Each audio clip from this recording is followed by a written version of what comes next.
आज 4 मई 2024 है और आप रीसिंग टीवी देख रहे हैं। यह एआई स्टार्टअप विकास की आपकी साप्ताहिक खुराक है। आइए जानें कि उद्यमिता मार्ग पर क्या हो रहा है। आइए इसमें गोता लगाएं। गुड कैपिटल ने इस वर्ष एआई स्टार्टअप्स में 25 निवेश करने की योजना बनाई है। गुड कैपिटल मॉरिशस स्थित वीसी फर्म है और उसने कहा कि वह इस साल एआई स्टार्टअप्स में लगभग 200 करोड़ रुपए का निवेश करेगी। कंपनी की योजना एआई में $50 मिलियन में से $25 मिलियन निवेश करने की है, जिसे वह 2027 तक निवेश करने की योजना बना रही है। भारत केंद्रित समस्याओं को हल करने वाले प्रौद्योगिकी उत्पादों में निवेश करते हुए फर्म ने वित्त वर्ष 2025 तक एआई स्टार्टअप्स में $25 मिलियन का निवेश करने की योजना की घोषणा की है। ये निवेश मुख्य रूप से cleantech, e commerce, edtech, healthtech, सास और डीप टेक जैसे क्षेत्रों को लक्षित करेंगे,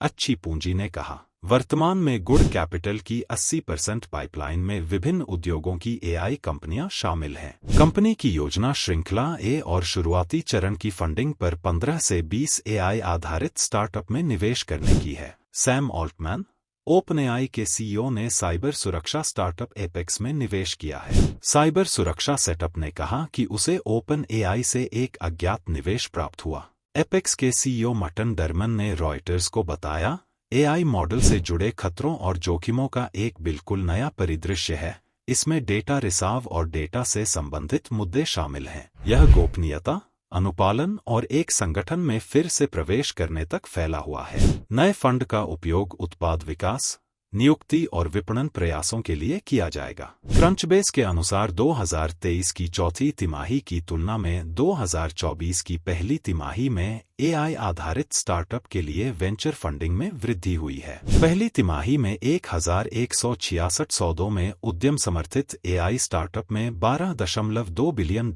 का निवेश हुआ। डॉलर की संख्या पिछले साल की अंतिम तिमाही से मामूली 4% की वृद्धि दर्शाती है, जिसमें 1072 सौदों में $11.7 बिलियन समान स्टार्टअप्स को दिए गए थे। हालांकि यह पिछले साल की पहली तिमाही में देखे गए $16.3 बिलियन से 25% की गिरावट है। हालांकि महत्वपूर्ण चेतावनी यह है कि यह माइक्रोसॉफ्ट से ओपनएआई के $10 बिलियन से अधिक के महाकाव्य दौर की तिमाही थी।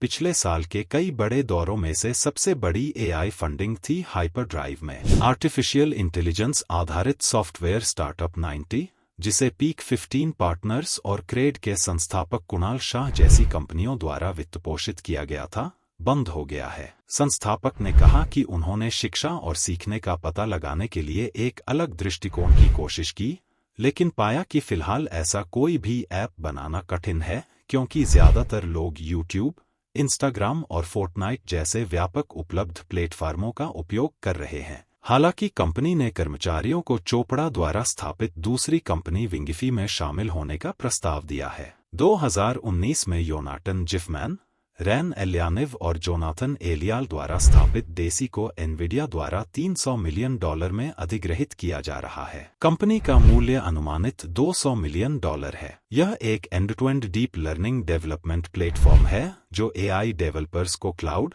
एज और मोबाइल जैसे किसी भी वातावरण में एआई मॉडल बनाने, अनुकूलित करने और तैनात करने में मदद करता है। एनविडिया ने कैलकुलिस्ट को सौदे की पुष्टि करते हुए कहा कि एआई में एनवीआईडीआईए की विशेषज्ञता को एनएएस में डेसी की क्षमताओं से पूरक किया जाएगा, जो प्रदर्शन को बेहतर बनाने के लिए गहन शिक्षण मॉडल के डिजाइन को स्वचालित करता है। याहू के अनुसार वाई कॉम्बिनेटर कई कारणों से सिलिकॉन वैली में प्रसिद्ध है, लेकिन एक ऐसी सेवा है जो चुपचाप इसकी सबसे शक्तिशाली में से एक बन गई है, एक ऑनलाइन संस्थापक मिलान उपकरण। मुझे लगता है कि यह सबसे मूल्यवान डिजिटल उत्पाद है जिसे वाईसी ने बनाया है, यानी बुकफेस आदि से अधिक मूल्यवान।